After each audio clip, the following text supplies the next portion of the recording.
बिस्मिल्लाहिर्रहमानिर्रहीम अस्सलाम वालेकुम hello everyone I hope you all are doing well. आज का जो हमारा टॉपिक है that's from world Englishes, internationalization and localization post independence developments. So time को वेस्ट के बगैर let's get started. None of these developments, however, are sufficient to explain what has been happening with English on a global scale over the last few decades and what is going on today. देखो, इस topic को समझने से पहले हमने already दो और topics discuss किए थे। एक यूरोपियन कॉलोनाइजेशन जिसमें ब्रिटिश कॉलोनाइजेशन आ जाती है और साथ में अमेरिकन।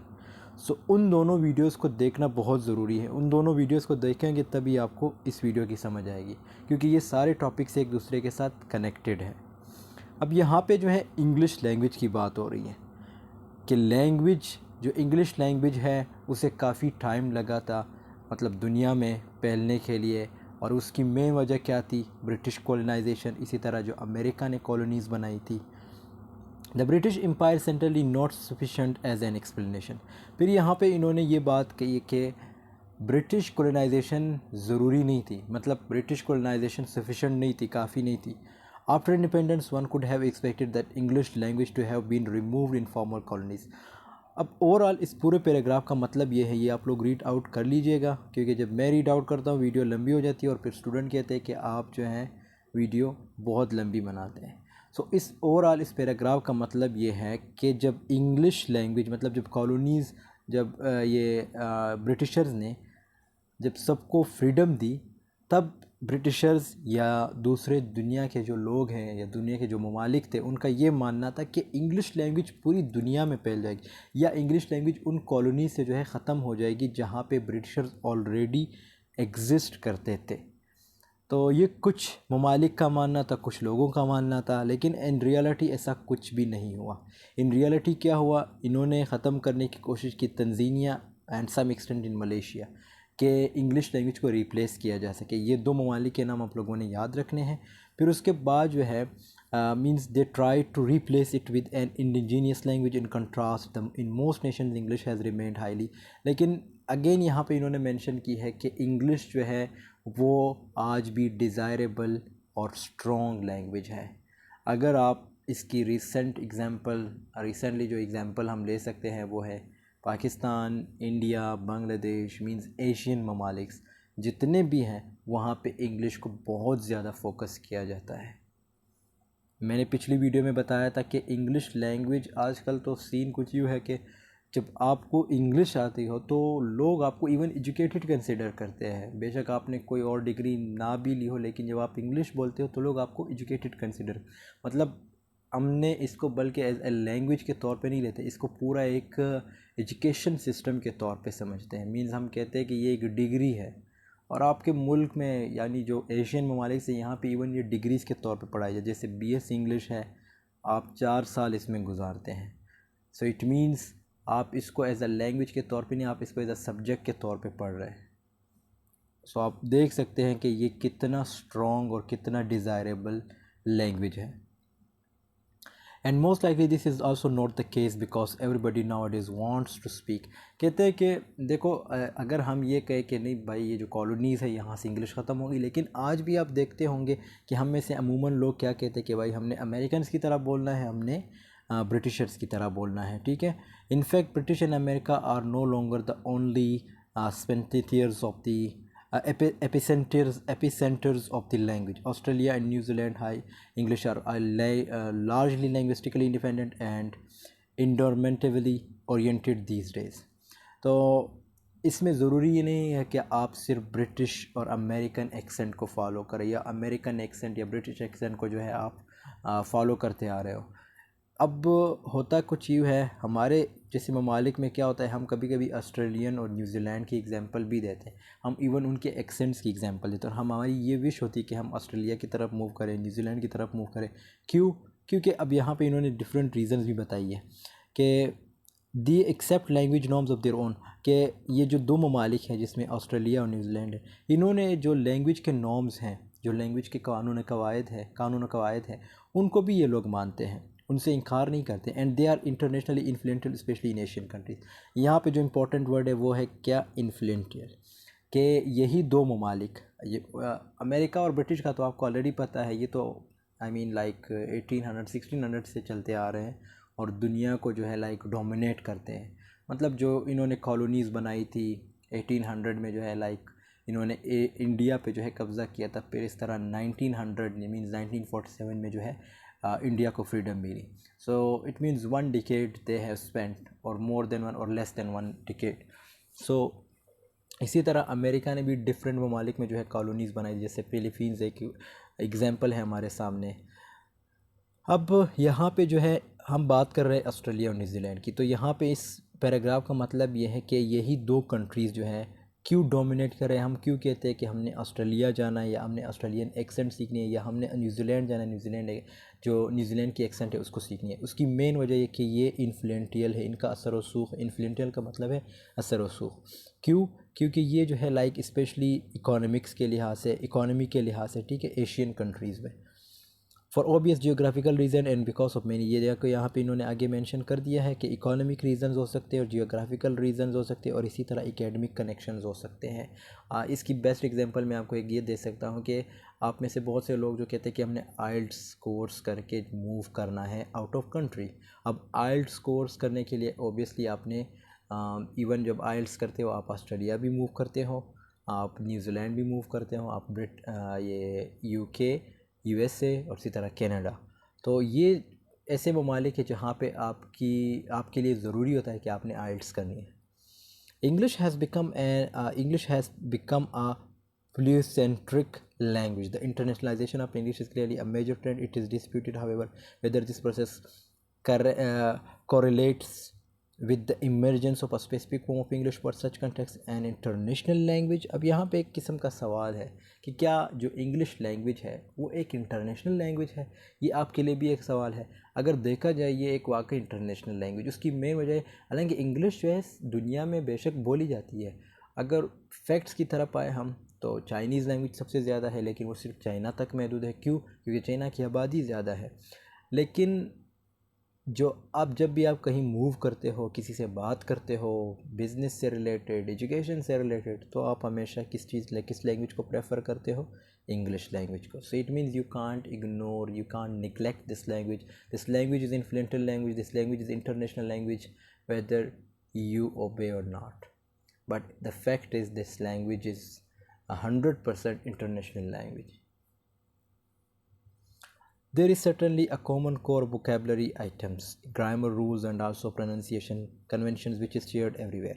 अब जब आप किसी लैंग्वेज को डोमिनेट करते हो, मींस आप ये चाहते हो कि यार जो मेरी लैंग्वेज है वो पूरी दुनिया में फैल जाए, तो आप क्या करते हो? आपके एक स्पेसिफिक जो है लाइक ग्रामर क्रिएट करते हो, उसके रूल्स क्रिएट करते हो। जैसे इंग्लिश के अपने रूल्स हैं। इसकी बेस्ट एग्जांपल ये है, जब आप कोई सेंटेंस क्रिएट करते हो आप क्या कहते हो कि पहले सब्जेक्ट हो, फिर उसके बाद वर्ब हो, फिर इसके बाद ऑब्जेक्ट हो। तो ये क्या है? ये जो आपने कहा कि भाई पहले सब्जेक्ट है, फिर वर्ब, फिर ऑब्जेक्ट, ये एक किस्म का रूल है। किससे रिलेटेड? किसी भी सेंटेंस को कंस्ट्रक्ट करने से रिलेटेड, मीन्स ग्रामर रूल है। फिर इसी तरह प्रोनाउंसिएशन है। प्रोनाउंसिएशन में अगर हम देखें तो जो ऑस्ट्रेलियन है उनकी डिफरेंट प्रोनाउंसिएशन है। इसी तरह जो ब्रिटिशर्स हैं उनकी डिफरेंट प्रोनाउंसिएशन है। इसकी बेस्ट एग्जांपल ये है, जैसे यूएसए वाले क्या कहते हैं? यूएसए वाले कहते हैं डांस, बट जो यूके वाले वो क्या कहते हैं? वो किस तरह प्रोनाउंस करते हैं? डांस। ठीक है। इसी तरह स्पेलिंग में आप देखें COLOR, COLOUR, ठीक है। डिफरेंट बहुत सी ऐसी चीज़, जैसे CENTER, CENTRE, ये ऐसे वर्ड्स हैं, कुछ ऐसे अल्फाज जिसको आप प्रोनाउंस करते हैं तो उसकी प्रोनाउंसिएशन डिफरेंट होती है। And it fades away on the level of pronunciation. ये प्रोनाउंसिएशन को अभी मैंने डिस्कस कर लिया आपके सामने। सॉरी ये लाइन हम डिस्कस नहीं की। Like such homogeneity seems primarily restricted to writing, however it fades away on the level of pronunciation. कहते हैं राइटिंग में बेशक आप चीज़ों को एक तरह लिखते हो, लेकिन प्रोनाउंसिएशन की जब भी बात आती है तो आप उसको जो है अपनी तर्ज पे बोलते हो, मतलब अपने तर्ज से बोलना स्टार्ट करते हो। One major reason for the international appeal of English is certainly its usefulness, its association with prestige and power. Overall इस पैराग्राफ का मतलब ये है, ये आप लोग पढ़ लीजिएगा, कि जो इंग्लिश लैंग्वेज है वो एक प्रेस्टीजियस लैंग्वेज है, ठीक है, एक पावरफुल लैंग्वेज है, और इसको पूरी दुनिया में जो है लाइक सोशो इकोनॉमिक एडवांसमेंट के तौर पे भी यूज़ किया जाता है, एज अ टूल के तौर पे यूज़ किया जाता है। और ये एक स्टैंडर्ड लैंग्वेज है जिसकी एक स्पीच प्रोडक्शन है, मीन्स प्रोडक्शन है, एक स्पेशल जो है प्रोनाउंसिएशन इसका हम क्रिएट करते हैं इसके लिए, और इसके स्पेशल जो है ग्रामर रूल्स होते हैं। But that is clearly not the whole story. The alternative process which has strengthened English in many localities and a most interesting one for linguistic observers and study is localization, indigenization and nativization. ये important points हैं. कहते हैं कि English जो है ये हर जगह फैली हुई है. मतलब अगर लोकल्स की तरफ देखें तो लोकल्स लोग भी इसको पढ़ते हैं, ठीक है. कई के जहाँ के भी लोकल्स लोग वो इसको पढ़ते हैं. इस तरह जो इंडिजनाइजेशन है, इसी तरह नेटिवाइजेशन है. नेटिवाइजेशन का मतलब ये है कि जब ये ऑलरेडी मैंने इसको डिस्कस किया है, नेटिवाइजेशन एंड ग्लोबलाइजेशन, इस पर एक वीडियो बनी है मेरी, उसको भी आप लोग देख लीजिएगा. नेटिवाइजेशन का मतलब ये है कि जब पेरेंट्स एक लैंग्वेज बोलते हैं लेकिन जब उसके बच्चे पैदा होते हैं, मतलब जब बच्चे दुनिया में आते हैं, तो वो उस लैंग्वेज को छोड़ के, जो पेरेंट्स की लैंग्वेज होती है उसको छोड़ के दूसरी लैंग्वेज अपनाते हैं. मीन्स सपोज़ जो पेरेंट्स है वो उर्दू स्पीकर है, ठीक है, लेकिन वो साथ में जो है इंग्लिश लैंग्वेज भी बोलते हैं थोड़ा बहुत. अब जब बच्चे होंगे ना तो वो क्या करेंगे, उर्दू लैंग्वेज को प्रेफर नहीं करेंगे बल्कि डायरेक्ट इंग्लिश लैंग्वेज सीखेंगे. सो इस मीन्स के वो जो है जो दूसरी लैंग्वेज सीखते हैं या दूसरी लैंग्वेज को अपनाते हैं उसको हम क्या कहते हैं, nativization. English has grown local roots in many countries and cultures. इसके डिफरेंट लोकल रूट्स है हर मुल्क में, हर कल्चर में. जैसे पाकिस्तान के कल्चर में, इंडिया के कल्चर में. It has become nativized. मैंने अभी बता दिया कि नेटिवाइजेशन का क्या मतलब है. It has developed indigenous forms and these local ways of speaking English have been adopted by many speakers as symbols of regional identities just like. फिर यहाँ पे इन्होंने एग्जांपल दी है कुछ जगहों की, जैसे अमेरिकन साउथर्नर्स है, इसी तरह यॉर्क शर्मिन है, क्या लिखा है ये, yes, Yorkshiremen and American southerners. English speakers from Singapore और Lagos speak English in a distinctive fashion. कहते हैं कि फिर अब जब आप लोकलाइजेशन की बात करते हैं, नेटिवाइजेशन की बात करते हैं, तो वहाँ पे क्या होता है, लोग डिफरेंट वे में भी प्रोनाउंस करते हैं, लोग डिफरेंट वे में जी. अब ये इसकी बेस्ट एग्जांपल, बल्कि आप ये छोड़ दें, आप अपने मुल्क को, अपने मुल्क के जो लोग हैं, अब अगर पाकिस्तान की मैं बात करूँ तो पाकिस्तान में क्या होता है, एक पंजाबी जो होगा उसकी इंग्लिश की जो प्रोनाउंसिएशन होगी वो डिफरेंट होगी. एक जो पठान फैमिली से होगा उसकी इंग्लिश की जो प्रोनाउंसिएशन है वो डिफरेंट होगी.